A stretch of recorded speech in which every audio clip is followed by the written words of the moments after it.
datang di warung Zoya. Mari kita lihat apa yang bisa dibuat. Jadi pagi ini saya buka warungnya kesiangan teman-teman, karena memang efek kecapean. Kemarinnya habis berbelanja barang, dan berbelanja barang saat keadaan seperti ini ya, bumil, itu sangat cepat menguras tenaga dan cepat lelah ya, sehingga beda sekali ketika berbelanja barang sebelum-sebelumnya. Dan karena buka warung jam segini, maka segala kegiatan di warung pun baru bisa dilakukan jam segini. Jadi teman-teman bisa lihat ya kegiatan saya ketika buka warung itu, seperti mengeluarkan galon-galon kosong. Di sini sengaja kita kasih keluar ya teman-teman, sehingga ketika mobil depot air minumnya lewat, bisa lihat oh di warung saya ini sudah ada yang kosong dan bisa diganti dengan yang ada isinya. Karena yang kita kasih keluar ini adalah galon-galon kosong ya teman-teman.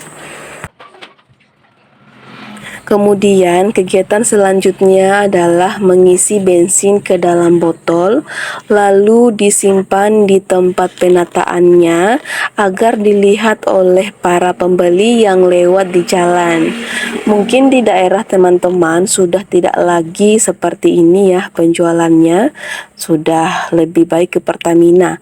Tapi untuk di daerah saya masih diminati. Karena memang dibandingkan harus mengantri di Pertamina yang membutuhkan waktu yang berjam-jam, bisa sampai 1 jam lebih, 2 jam lebih, karena saking panjangnya, sehingga penjualan bensin yang seperti ini masih diminati karena cepat, mudah didapat. Di setiap jalan itu pasti ada. Setiap orang menjual warung sembako, bahkan yang tidak menjual warung sembako tetap saja menjual bensin yang di pinggir jalan.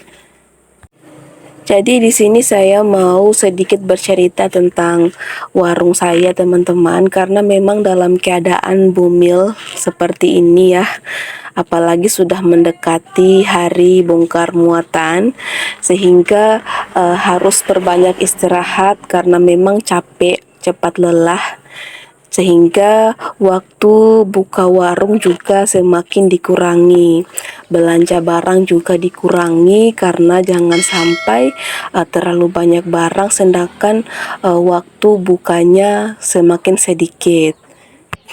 Karena hal itu pendapatan saya pun menjadi berkurang ya. Kita mau bagaimana ya teman-teman, mungkin sudah seperti itu jalannya. Nah, jadi harus ya untuk sekarang seperti ini dulu. Namun bagi teman-teman yang yang berpikir penghasilannya kurang, mungkin teman-teman bisa meningkatkan atau menambah jam buka warung teman-teman dan lebih konsisten jam berapa bukanya, jam berapa tutupnya, agar pendapatan teman-teman itu bisa bertambah.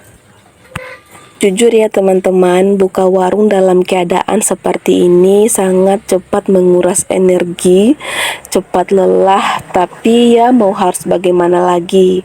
Ini adalah mata pencarian saya yang memang bisa membantu perekonomian keluarga kecil saya. Sehingga mau tidak mau harus dilakukan, sekaligus olahraga ya teman-teman, kebetulan sudah dekat bongkar muatan. Nah, jadi hari ini karena sedang fit, saya berencana mau beres-beres warung ya, karena memang sebelumnya juga itu biasanya saya lakukan 3 bulan sekali atau 4 bulan sekali untuk mengecek atau mengantisipasi barang-barang yang rusak atau kadaluarsa didapatkan duluan oleh para pembeli, karena tentu saja itu akan mempengaruhi pendapat mereka tentang barang di warung kita. Selain itu, beres-beres kali ini juga bertujuan untuk merapikan barang-barang yang sudah terhambur, yang sudah tidak jelas penataannya, barang-barangnya sudah tidak tahu lagi di mana disimpan, sehingga harus segera dilakukan teman-teman. Karena semenjak suami merantau, saya tidak lagi memperhatikan penataan barangnya. Karena memang penataan barang di warung itu sangat penting ya teman-teman, karena itu bisa mempengaruhi minat dari para pembeli. Dari melihat warung kita yang bersih, penataan yang rapi bisa membuat pembeli semakin semangat datang berbelanja di warung kita. Akan sangat berbeda dengan minat pembeli ketika datang berbelanja di warung yang kotor, yang penataan barangnya itu tidak jelas.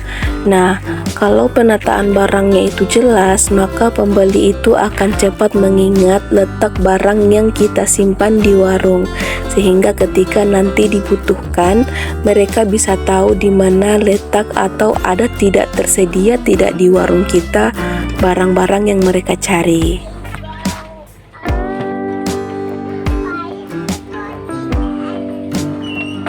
Sebenarnya ya teman-teman, ada beberapa barang yang saya temukan rusak dan expire. Yang expire itu adalah makanan ringan dan mie instan. Kemudian yang rusak itu adalah mie instan. Sebenarnya untuk sabun-sabun dan berbau-berbau bukan makanan itu biasanya memiliki masa kadaluarsa yang cukup lama ya teman-teman, dibandingkan dengan makanan, sehingga berbahaya sekali teman-teman jika barang-barang seperti makanan ini yang sudah expire itu dimakan, dikonsumsi oleh para pembeli. Jadi kita sebagai penjual juga harus lebih teliti, jangan sampai membahayakan pembeli kita.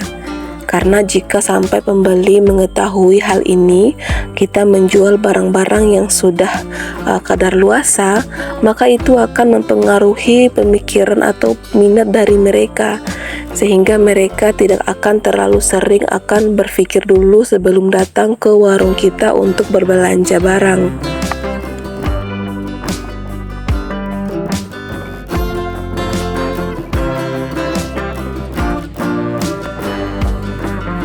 Di sini saya juga mendapatkan bantuan tenaga dari anak gadisku dan ponakan gantengku. Ya, meskipun banyak drama ya teman-teman. Biasa mereka ini kalau nggak ketemu saling rindu, tapi kalau ketemu ya seperti ini, banyak sekali dramanya.